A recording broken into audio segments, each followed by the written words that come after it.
Okay, how's it going, everyone? This is Let's Talk. I am Jimmy, and I'm here with Kevin Anderson, my old professor from UMass Amherst. He's a film professor. So, welcome to the podcast.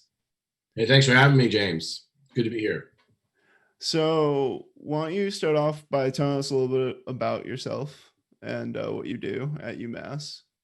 Certainly. Well, I'm a senior lecturer in the Department of Communication, and James, you refer to me as your old professor. I prefer former professor. Uh, That might yeah, be a better way to put it. I am a senior lecturer in the communication department. I've been there about 6 years, and actually did graduate studies in cultural anthropology, and with a concentration in visual anthropology, which involved ethnographic filmmaking and studying the visual aspects of different cultures like performance and media and things like that. But I got into that namely because as a young kid, I was really interested in film, and that was certainly an influence from my parents, particularly my mother.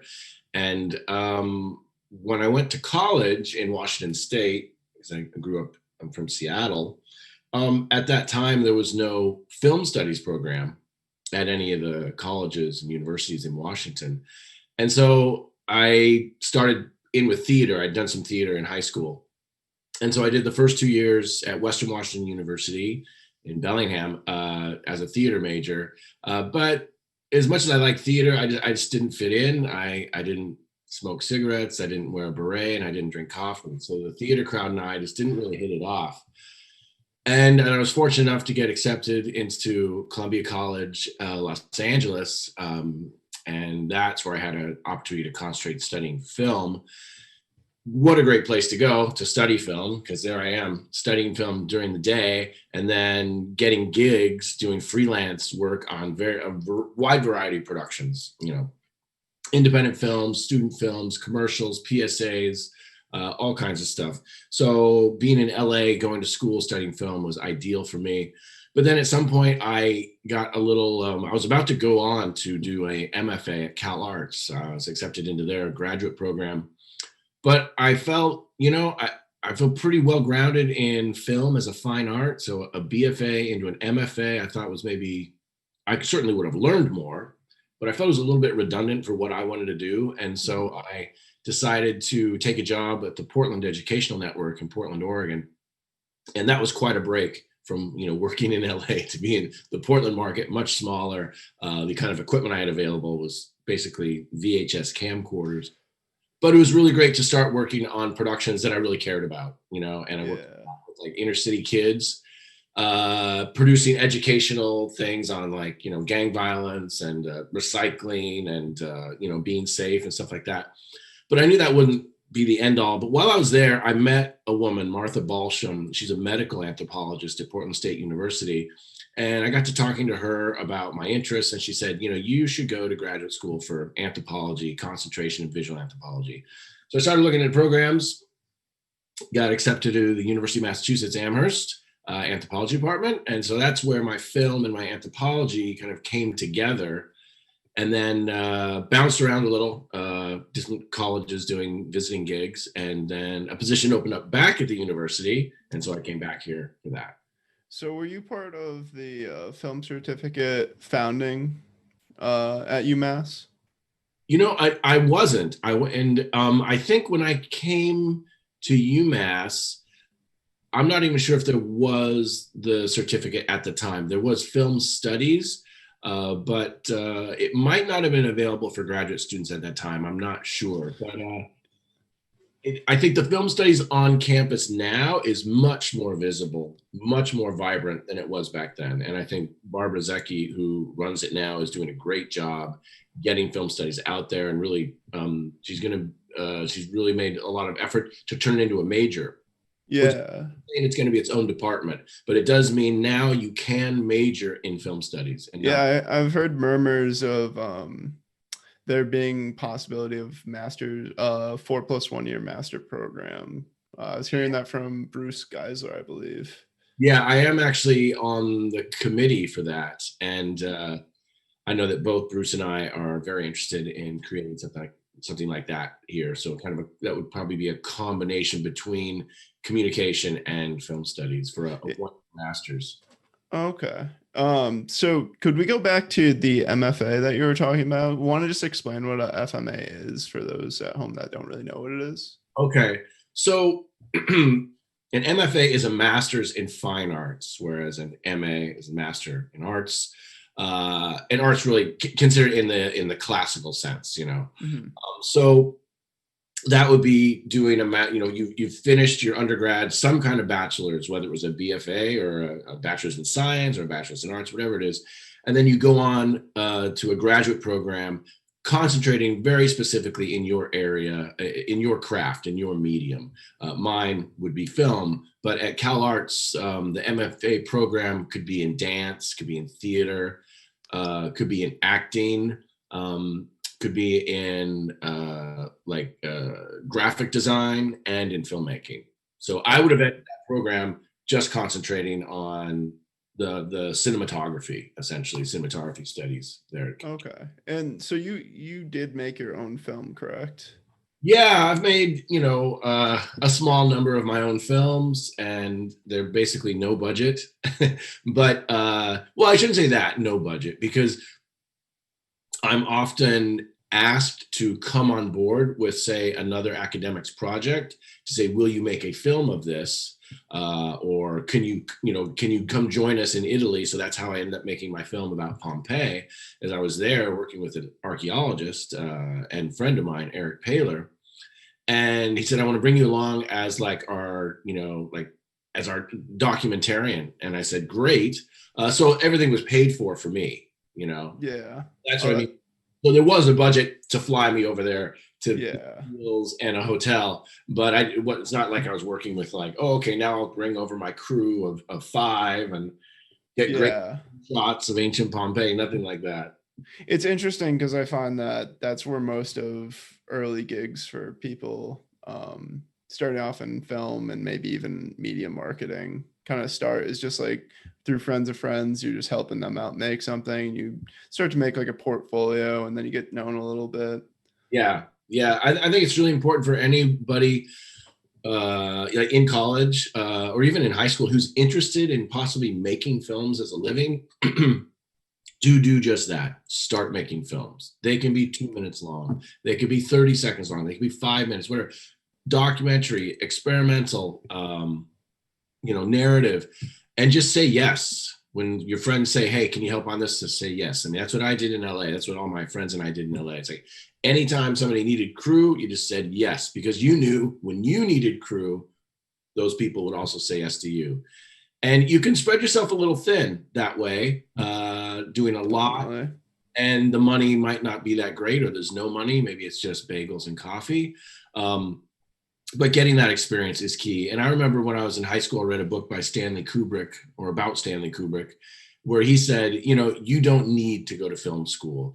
Just start making films. Like, technology's out there. Now, I understand what he's saying. I like the spirit of what he's saying. I do think Mhm. there is a place for film schools and in academia.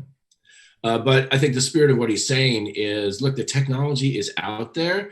Start using it and start making films that reflect, what your interests are. Yeah, I think that's so true too. Especially, I think studying film is extremely important, especially when it comes to understanding why things are how they are in film. I think there's more mastery that comes to it that you can get through just experience, but when it comes to why we're shooting what we're shooting, not just because it looks nice, I think that's pretty important too. Substance. I mean, I really emphasize in my production course, 'cause I teach a range of like courses on visual communication, film studies, and film production. And in my production courses, I really emphasize to the students, I say, look, just watch everything, like watch foreign films, watch independent stuff, watch documentaries, watch, the big blockbusters. Like, just the more you see, then the more informed you are when you get behind a lens and start making your own creative choices. Exactly, especially when it comes to understanding like why we do things because it's all the little things that make a film good. Not so much the big sweeping huge one shots or something like that. it's all the tiny details that no one really notices that make everything come together, like the lighting or the slight cuts, or instead of, it's just, there's a lot more to it than people realize than just picking up a video camera and making something randomly. Yeah, and that James, that leads to something that I think I'm seeing more of now. When I was studying, I was using 16 millimeter film and video. So we were shooting in both and learning both. But now, pretty much everybody out there in some kind of film school or film program is shooting, on digital video. And that's great. It's, thumbs up all around for digital. I like it. It's great, more convenient. But one thing that's missing is when you're shooting 16 millimeter, you have this canister of film, and that is a certain amount of minutes. And so you storyboard, you rehearse actors, you rehearse camera moves, and then you roll camera. But now people just show up on location, and it's like their camera is a machine gun and they're just shooting everything without pre-thinking. And I think the pre-thinking is really essential for good filmmaking. Exactly. And it's essential.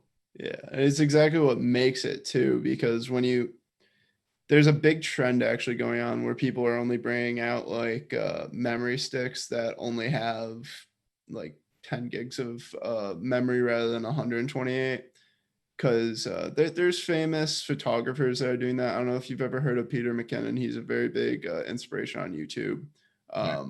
But he kind of was part of that trend, and he went out and would either use like the lowest end gear and a small memory card to see if he could do as good work as he did when he's not machine gunning off shots to get them. I think it's very implemental to the whole scene of filmmaking. But I think we're seeing a big shift in filmmaking in general too, from the Hollywood system to more of a independent filmmaking system in terms of things that work. Well, we have more and more platforms, growing up, a documentary playing in a movie theater, I would like, really? It wouldn't happen. It'd be on PBS, maybe, like, at the University of Washington, at the, in the museum might have had like a screening or something like that. But now we've got so many platforms, and so many platforms allows for such a variety of films out there, and it's really great to see. Oh yeah, ugly.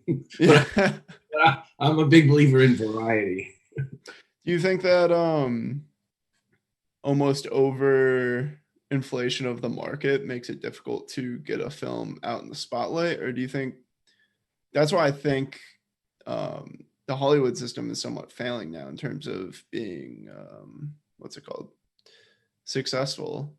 I mean, it's still making a lot of money, but when you look at what people are really interested in, which seems to be the more different films, or Netflix films and HBO films are actually making huge headway. Yeah. I think they've definitely contributed a lot. Yeah, they have. And of course, we're talking about film production at a time right now in autumn of 2020, and, very different than it was a year ago, and what that future will be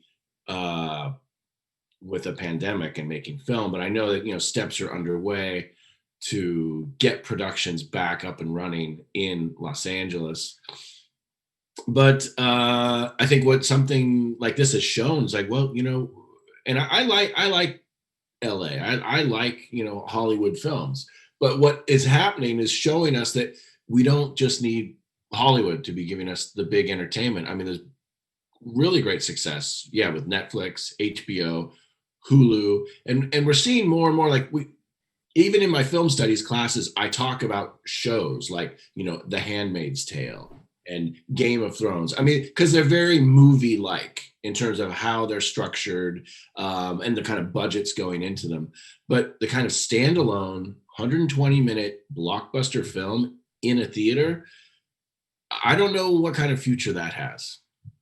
Yeah, I can agree with that. I think the long form of binge, I don't know if you'd call it filmmaking, but in terms of like shows that people can binge, I feel like there's more space for narrative there. And not having like commercials or anything. I think sometimes too much space.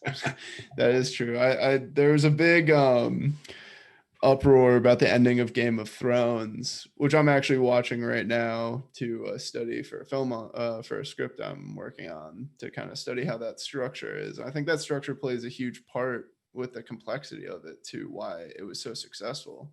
Yeah, yeah, no, that's true. That's true. I what I saw of Game of Thrones, I liked, um, but maybe just because I'm more schooled in, like, 120-minute cinema. After the second season, I was like, I think I want to move on to something else. And I've done that with a lot of shows. There's so many shows I've just not finished. Yeah.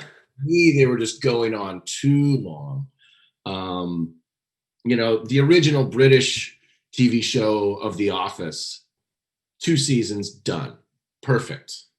Perfect. What the American one did, they made it longer, and I have British in-laws, so I hear American remake.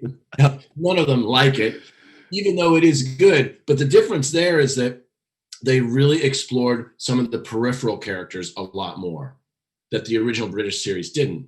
So for doing what they did, Pam and Jim and David Brent, that's fine for 2 seasons. But then to start exploring the other characters outside of that, and they did that in a very good way, a smart way, a funny way, a creative way. But then ultimately, it did go on too long. Exactly. That is the trouble because I think almost money gets involved in that at that point. But Hmm. I think the longer form of shows is very interesting. I think it making a show tough to watch rather than making it a one or two character series makes show people really invested, especially with Game of Thrones. They might not have had very good representation of different cultures or pseudo cultures, but they conquered some pretty big ideas like slavery and conflict, different types of conflict that you see in that show. And things like that. Yeah. But Yeah. there was a dynamic of so much different representation in terms of characters. And I think that had a big part to why it was like worldwide in terms of like being successful. Oh yeah, immensely successful. Yeah, for me, it was honestly one of those things where I say, it just wasn't for me. It's kind of like Bob Dylan. I respect him, but I don't want to have to listen to him. Yeah. And I understand other people are really good, great.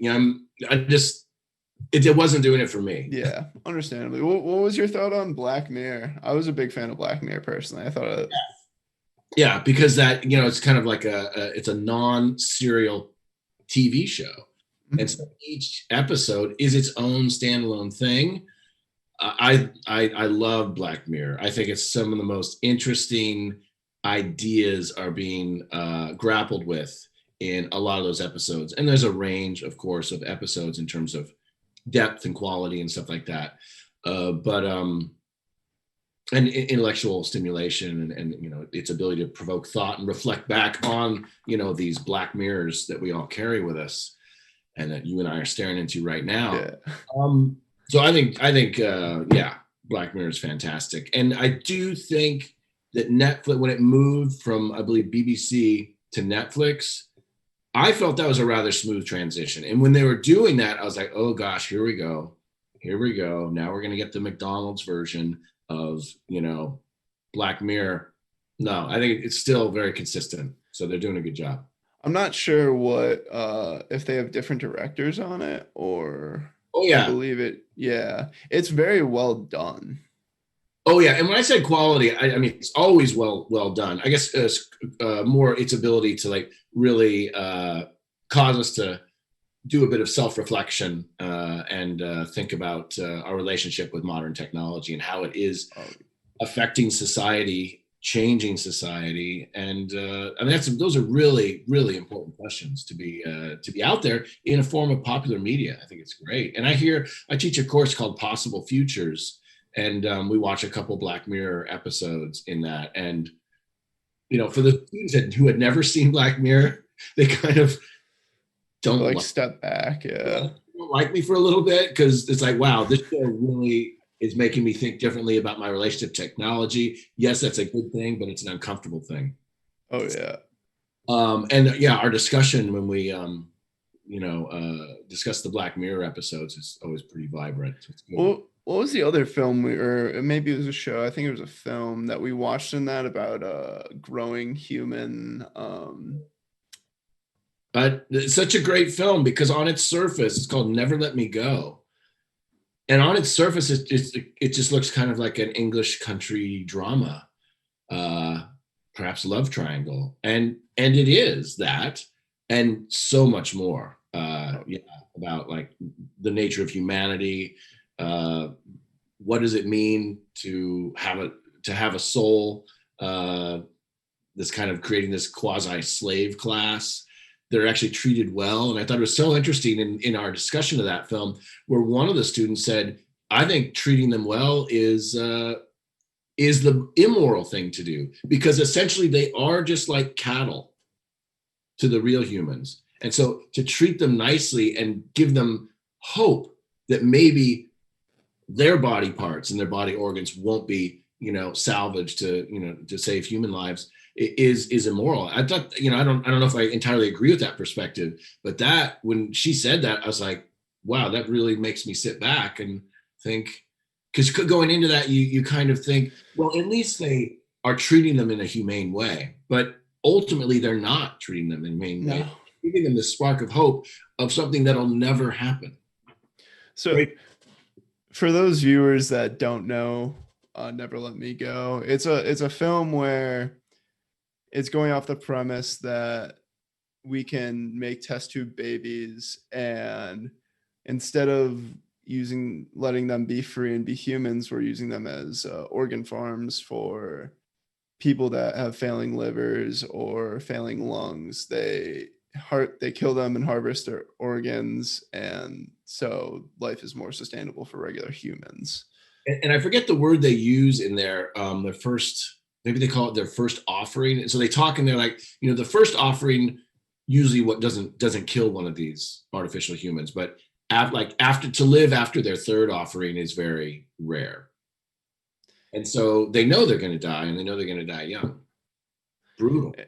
Brutal movie, but it tackles this it's almost like a Black Mirror episode. That's what I would say. Yeah. Because it's got this feeling of reality, and then you realize that we're not that far off. This could be 20 years from now, honestly. Yeah. Which is scary. Yeah. Yeah. As huge, huge moral and ethical questions at the heart of that film.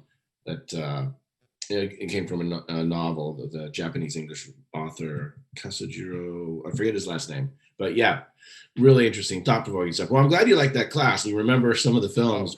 Oh, I loved all my film class at UMass, but I think that was one of my favorites. Great.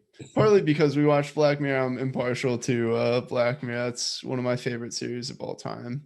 Yeah. I just think that it's actually art in comparison to some things we see on the big screen, because it's actually taking commentary on modern society. Yeah. Yeah. Yeah. I think we watched the entire history of you, Hang the DJ, and Nosedive. Have you seen the new season that came out? That Not yet. you definitely should watch it. It tackles some so you know how VR is becoming kind of big. Yeah. So, and actually, Elon Musk is working on this thing called Neuralink, which is they actually patch into your brain to help you with stuff, which is that's scary enough as it is, that we could be 10 years off from that being actually a thing. And so what is the purpose of that? This neural link, like what's the vision of what that will do for us? Pretty much what he's talking about is almost having instant access to information faster than like pulling out your phone and looking at it. Like you could just think about it and it'll be there, and you'll have that interface with technology much faster than it is in your pocket. Not to mention communication possibly without even talking, which is beyond me, but I mean, pretty fast already, Mr. Musk. It's, and I know, yeah, you can go faster. You can all. I mean, I'm not a physicist, but I think you can always go faster. But then there is a limit, right? Exactly. Physics to know at some point, the stability starts to go. Now, when Yeah. we're talking about speed in terms of access to information, I mean, if it's a race car, the brakes are going to go, the tires are going to go, the engine's going to pop. Something has to give at some point. So, is there an analogy out there for us as humans in terms of access to speed and going faster I mean, the speed of thought is already just thinking of something is instantaneous. Yeah, I think another big part of it that they're going for is like being able to upload consciousness to like save consciousness, which kind of goes into a show like Altered Carbon. I don't know if you've ever seen that show, but Oh, that was a quite good show. oh, Definitely. I think you recommended that to me, I actually. did, I think, actually. I thought it was pretty decent. When it comes to ideas, it's very good. It's kind of more of an action series though, which kind of ruins it a little bit. Hey, I do love me some action, but when it's just kind of okay. Yeah, almost like a Michael Bay movie at times. Did we lose the plot for at least the last 15 minutes? Can it come back, please? Yeah. I Yeah. think that's the problem that the Hollywood system's really running into, honestly, is they're they have a formula for what they're trying to do. Love, action, keeps eyes, and story comes second almost for a lot of Hollywood films is what I'm seeing personally. Well, I mean, let's call it what it is. I mean, a lot of it is soft porn. I wouldn't even call it love. Mhm. It's just like sexiness, and some, and some films rather explicit, and others not so much. But it just, yeah, like sex and violence. It's like, some pretty at the root of a lot of social problems right there, and Oh that's yeah. repeated so much over and over. I'm not anti-sex on screen or anti-violence on screen. It's just the frequency of it and the way in which it's used just to try to keep our attention because the story is actually not that interesting. Exactly. Yeah, that's an interesting take that Black Mirror has too on that whole dynamic of how action is playing into our society now in terms of mean world theory. I don't know if you know much about the mean world theory, but Enlighten me. so the mean world theory, there's something I learned in Sut's class actually. Sutja Hawley, he's was, I don't know if he still is, the head of the communication department at UMass. You hold just a sec. Yep. Interruption. Yeah, he just retired. Oh. I'm in trouble. It gives me a chance to stand up. What? Oh no. That's my wife, Professor Emily West at the University of Massachusetts, and we have a faculty meeting. So I want to thank you, James, for Okay. not to have to attend that faculty meeting during this conversation. You're welcome.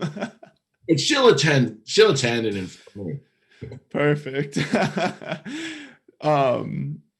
But yeah, so the mean world theory is this theory where people got the impression that if you see violence like constantly, you're going to commit violence. But in reality, studies show Yeah, that that was kind of the initial thesis. Like I think maybe sometime in the 80s, I remember this conversation and like these very conservative women's groups going against violence on television, thinking it would cause violence. But yes, as they've discovered, what did they discover? they discover that there's actually this weird dynamic of you're actually more fearful that violence will happen to you. So that's why they named it the mean world theory, because everyone thinks that the world is so mean and people are dying on a daily basis, where in reality we kind of got to come to the realization that today's society is the best humanity has ever had it in terms of history. Yeah, and crime rates are nowhere near some news agencies would have us believe. While they Exactly. cite statistics, this 24-hour news cycle gives the impression that there's somebody's being, raped, murdered, and robbed every 30 minutes. And I'm not a sociologist, I don't study this stuff, but, Mhm. as a media studies person, that repetition of It creates violence, it on the people. yeah, it gives the impression that no, it happened, it was a horrible thing, but that was 3 days ago. But yet you're still talking about it every 20 minutes on your channel. I mean, that seems like overkill.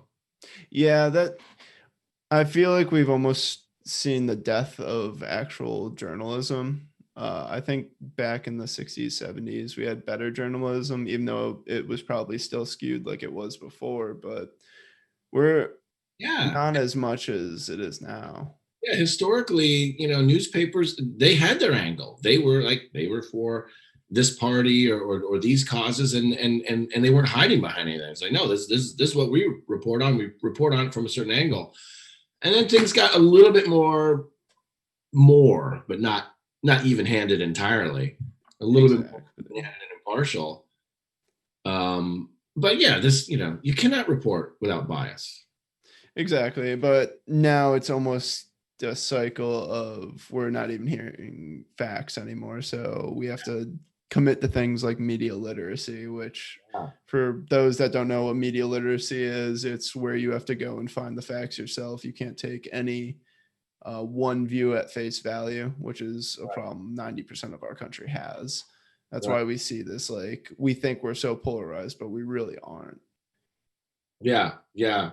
No, that's a very good point. Media literacy is extremely important, because when I said, you cannot report without bias, that's not necessarily a negative thing. That's just a fact. I can't write down in my article everything that happened. I need to narrow it down to a certain amount. Now, in that narrowing down process, I'm leaving out certain things. I think the ethical line in journalism gets crossed is when you're leaving out key things your reader should probably know, but you're just not including it.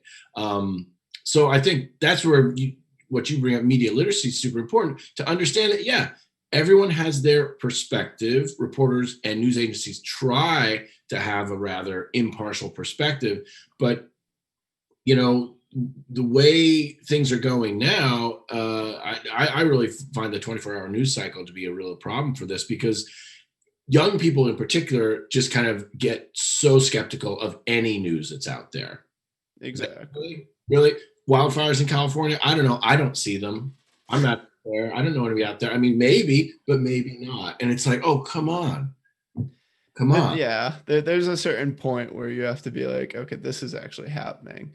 I think it's more, there's a lot of stuff exempt on purpose that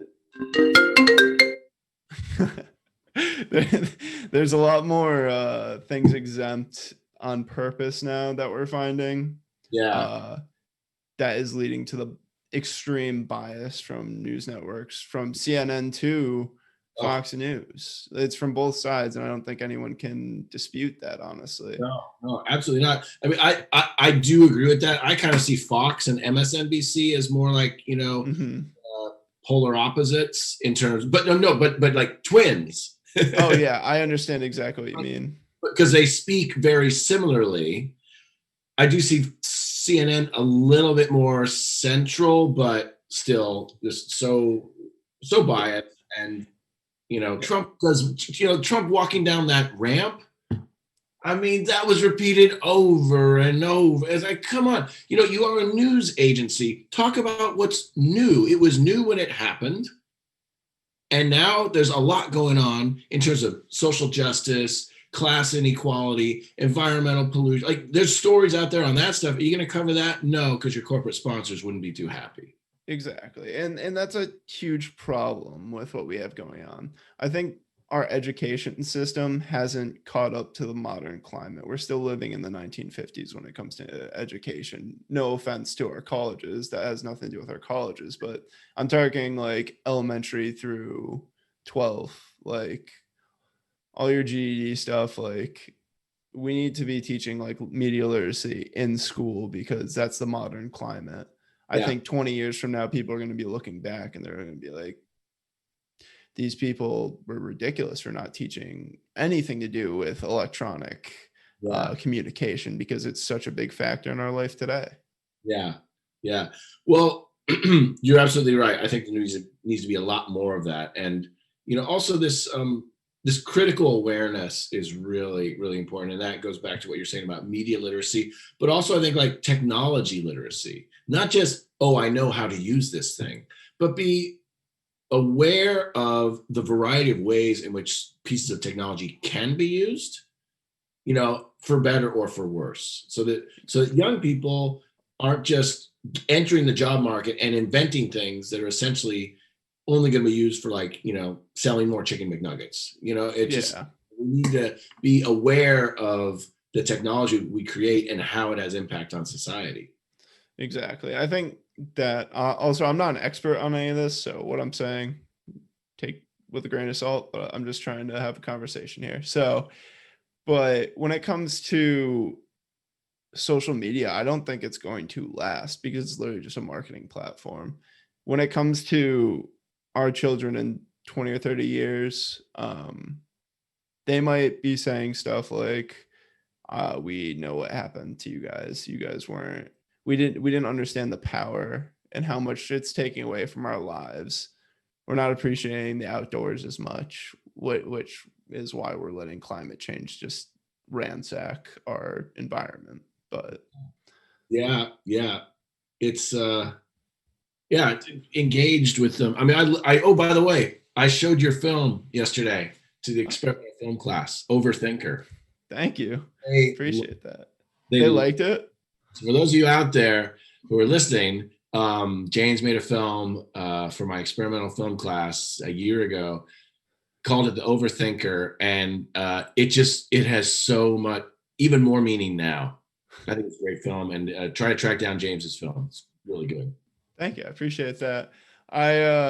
I'm actually diving into building a new computer because I'm learning more about Blender, and I'm thinking about making a YouTube channel where it's pretty much just me making free videos, no monetization or anything, but of just big popular songs that uh, is just fan videos. So I could publish other people's videos that want to be published there, and it's just like a area for people to make film where they might not be there for audio yet in terms of making films, so they can communicate stories through just images pretty much. Yeah, that's a great idea. I mean, I wish you all the success with that. Thank you. Yeah, I just think it'll be interesting, and it'll kind of give me myself a portfolio where I say, "Oh, I just make videos for fun, but they're kind of decent, so why don't you take a look at them?" Even though they're not my songs personally, but I'm mentioning the people that have the songs, and I'm giving that you the way YouTube works is it gives the ad revenue from that video to the songwriter. So, Hmm. or the owner of the rights of the song. Well, So, yeah, and then that probably helps you avoid any copyright copyright. Yeah. infringement, or anybody getting upset over copyright infringement. Yeah, exactly. Yeah. Oh, well, good, good. Well, yeah, good luck with that. So what were you saying about your experimental film class though? Um, so at this point in the semester, um, getting close to halfway, and I do this in all my classes, and I was like, okay, folks, you've known from the start, everybody's doing a final project. Now you have to really start thinking about what you're going to do, because you can't think about your final project 2 weeks before it's due. So yeah, right around week 6, week 7, we start talking about what are your ideas. Some students have an idea of what they're going to do, and most don't, and I get it. That's why we have the conversation early. So they'll be in 2 weeks, they'll be turning in a synopsis of their research project, and for that class, they can either do a research paper or they can make an experimental film. Oh, right, right. The research project was a little daunting for me. That's I like making films. Yeah, yeah. It's interesting. I think last year so many people made a film, and that's the Yeah. first time the majority of the students went with the filmmaking option as opposed to the research paper option. And we'll see what goes around this time. I have a feeling well, I don't know. We'll see what goes along. Yeah, in terms of production, it might be a little tough for people to actually make films, but Now. I would definitely. I'm not a teacher, or a professor, but I would give them the idea of like maybe try sectioning it down to one room because that opens a lot more possibilities in their head than trying to go film somewhere. Yeah, yeah, that's true. And then let alone, because I know in the past there have been people in the class who are like, I've got this great idea, but actually I really don't know how to make films, but I can write it, I can direct it, I can do the editing, but I have my friend who's a really good camera person shoot it, but now that might not be an option because then Exactly. I can't, unless they're doing a pod with that friend. So Yeah. yeah, I mean, oftentimes experimental film anyways is a rather solitary endeavor. So, yeah, I think I just need to remind them to think like, what is doable Hmm. and how can they make that? Yeah. So do you think maybe it was just my class in general, but we're seeing a more create? How do I put this? In terms of classes being creative, I feel like in lieu of technology taking a lot of creativity, I feel like we're finding a lot more creatives coming out of my generation than I thought would be happening. Um, Yeah, yeah. Well, I'm not sure I understand your question. I'm sorry, James. I was wondering if you feel as though you're seeing people be more creative in terms of film, maybe because of the advent of YouTube and people going out and creating more. I feel like we're seeing a lot more creation than I would have thought because due to technology kind of taking up that sphere of going outside and playing, which is where a lot of kids have a lot of their creative endeavors growing up. Yeah, yeah. I, you know, I can speak from just my experience. So before I came to UMass, I was at Seattle University, and I taught a film production course there. And it's a nice private school, good, good resources and things like that. And the ideas the students there had for making films were really cool, but they didn't really have the practical. It was actually the first film production course Seattle University had, was this one I was teaching. And most of them had like tinkered in high school with making some videos or something. So the ideas were there, but their skill level was not. So it was really my job to kind of get them up and running. And of course, that you can't just do that in one quarter. Oh yeah. Um, and then I came to UMass, and it was kind of like similar in that their skill level was not so wasn't very advanced, and Hmm. what people would turn in, and I'd say, well, like, why is the camera so shaky in that shot? They're like, oh yeah, it is shaky. I'm like, you didn't notice it? Or the sound is just, I can't even hear what's going on in that one scene. And like, oh yeah, I was having trouble. Did you think about reshooting? So, but now I see less and less of that. The students' ideas are interesting. Their skill level is up there, and their attention to detail, which is different than the skill level. But this is the third thing that's key: their attention to detail and their willingness to push themselves towards perfectionism, in just in a very good way, in a very positive way. That, like, I've got a good idea, I want to make it, push myself in terms of making this interesting to watch, and I'm going to make sure that, like, those technical glitches and things like that, I can exclude as many of those as possible. So it's right now, for me, it's much more exciting teaching film production courses than it was when I Started. came to the university. Yeah, it was like It's like a breath of fresh air in comparison. yeah, but at this, to be fair, I think the digital technology is becoming even more widespread. So those kids, 6 years ago, might not have shot anything in high school. Whereas now, a lot of kids in my production class, I say kids, students in my production classes, already have a web page where they, like, all their videos are already, and so just, they've had more time from a young Yeah. to be tinkering with the digital media technology.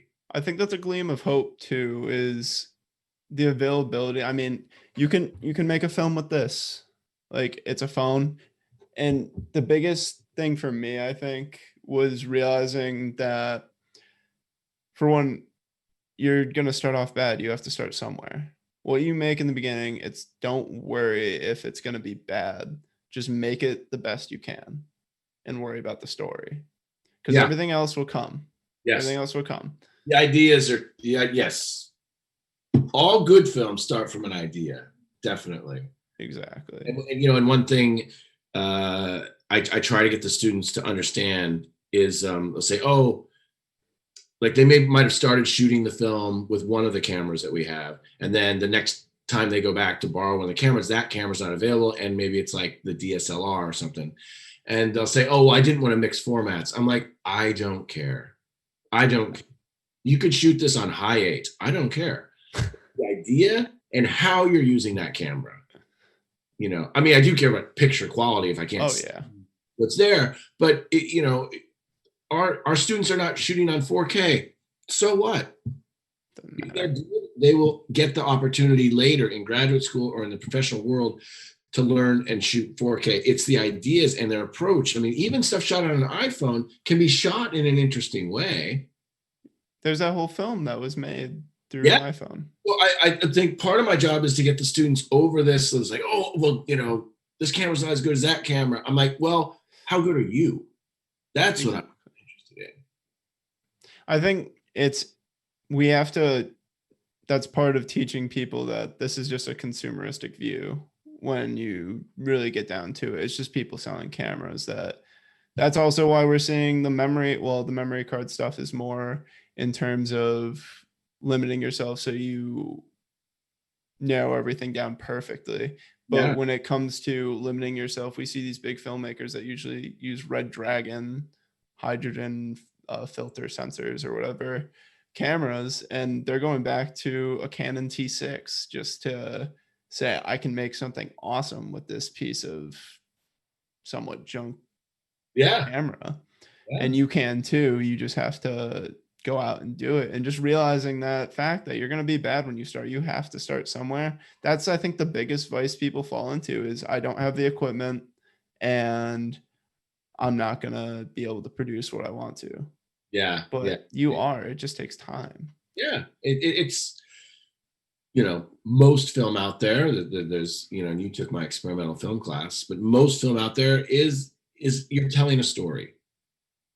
And so what's unique about the story you're telling, and what's unique about the way in which you're telling that story? And if you and that would then relate to like cinematography, lighting, how it's edited, use of sound. But that's kind of it. If you're a creative individual, you'll perfect your storytelling abilities, I guess is what I'm trying to say. The Mhm. more stories you tell, the better you become as a storyteller. And we're just telling stories using cameras. And so the more we do it, the better we'll get. Exactly. So I would like to ask about being a professor, in terms of what I've heard many professors say is that they learn more from their students than they teach. Hmm. What is, like, your personal experience with that, in terms of, like, your love for Yeah. uh Well, I understand the question, and I understand how some of my colleagues would respond that way. I think I can't speak in a general way. It really depends on the class, you know. Um, in you know what I mean. But I will Mhm. say this: when there's like some technical problem out there that a student's facing, and I'm like, oh wow, okay, I haven't encountered that before, but I'll look into that for you. And then right away, you know, little Danny, said, "Oh, this is what you do," and like, "Oh yeah, okay." So they are. I have to admit, they are a little quicker on the problem solving of the contemporary technology, the problems people have, particularly in post production, than I am. They are better versed in that, in general. But again, it depends on the class, But Yeah. I think that is one of the joys because I wouldn't say it's like, do I teach more than they teach me or vice versa? But it is one of the joys of teaching is that it keeps me still learning. I have to keep learning to be giving them new and updated information, but I'm also learning from them, and Hmm. it's very stimulating and rewarding just in and of itself. Oh yeah, I think the discussions, that's part of the reason why I wanted to do this in the first place, is I just love the discussion, because that's when you can really see where people's ideas are coming from, and the experiences they've had that kind of led them to what they think. And that's like the whole interest, is you're getting a completely different angle, so you can adjust your view to listening and understanding other people's views. And when it comes film to film, it's just like a whole world. That's why I miss school, is really those conversations, because I feel a million times more creative when I'm at school, because you're just any film, million different ideas. That dialogue exchange is key. It is so key, and it is a challenge for teaching remotely. We have been watching some of the films for experimental film together, remotely, but I'll do a screen share. But I get some feedback from the student. I mean, we have some decent discussion, but there's technical issues with that. Sometimes the audio isn't very good because I'm accessing the file through the library or from the library through the Moodle page to my computer, then through Zoom, sharing it with them, and just audio's not good. So I'm really pushing to maybe continue with the online lecturing, but have a film screening / discussion in person at campus.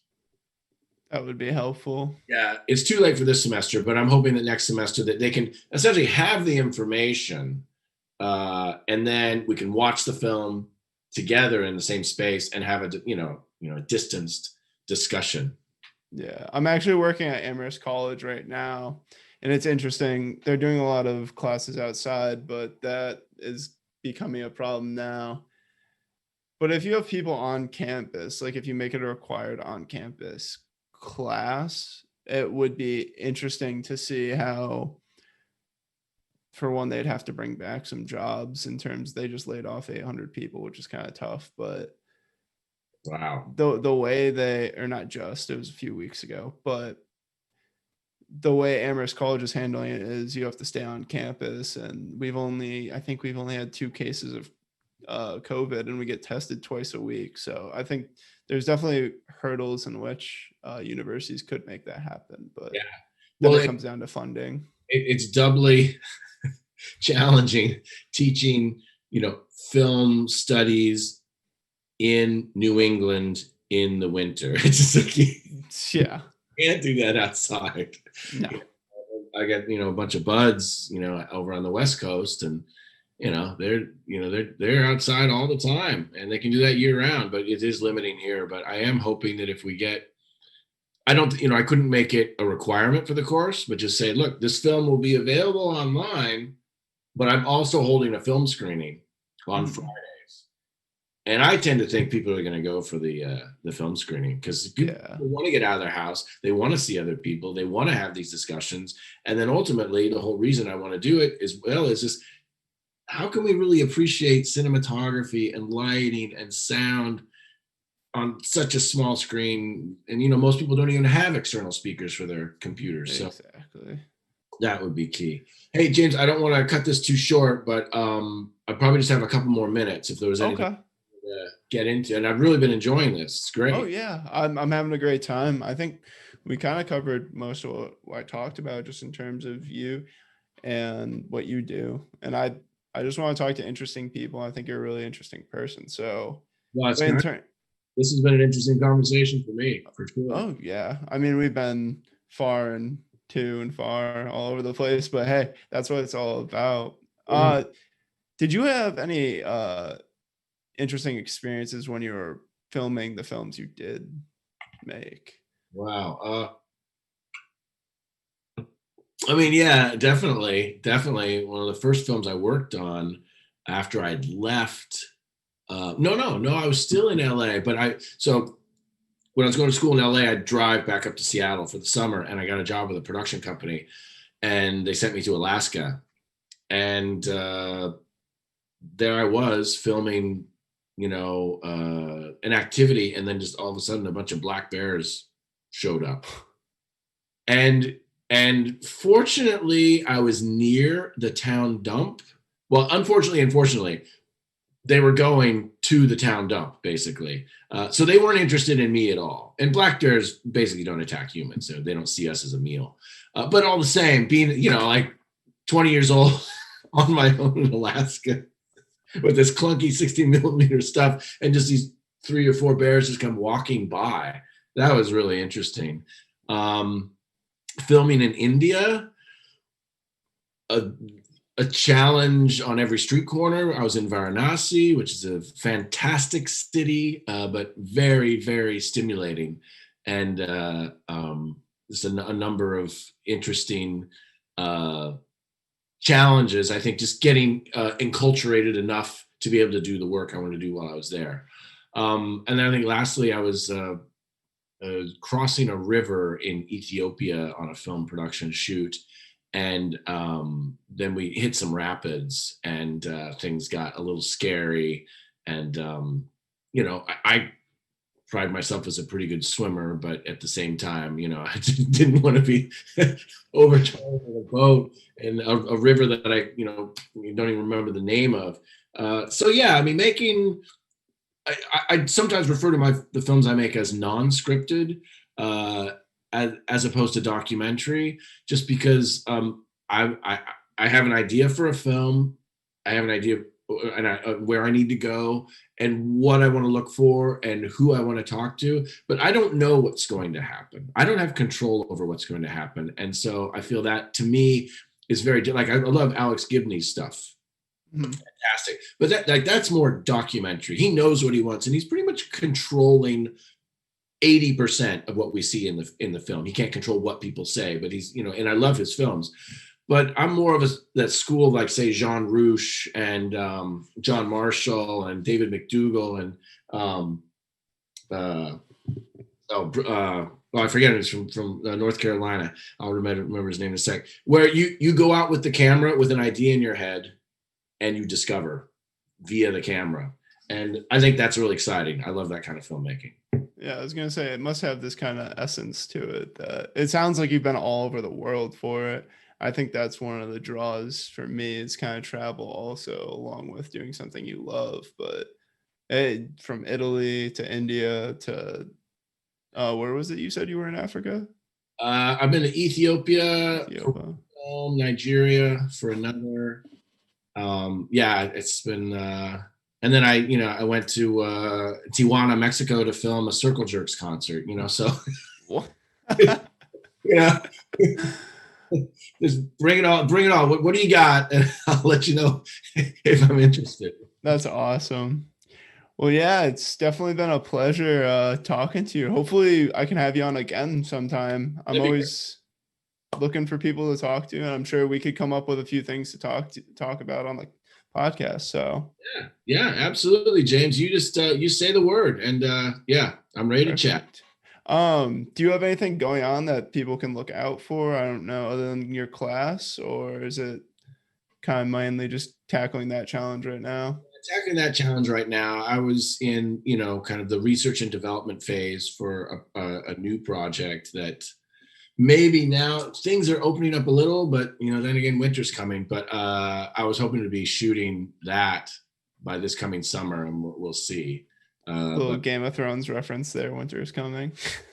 yes, in a big way. So yeah, for now, I'm really concentrating on the teaching. I think I can maybe get back to the research and development for my next project. Hopefully, once I see things are opening up a little bit. Yeah, well, let me definitely know, and maybe we can get a little bit of a podcast going for that, and maybe people can look out for that. All right. Well, it's been good. All right. Thanks, James. Be well. Thank you. Have a good one.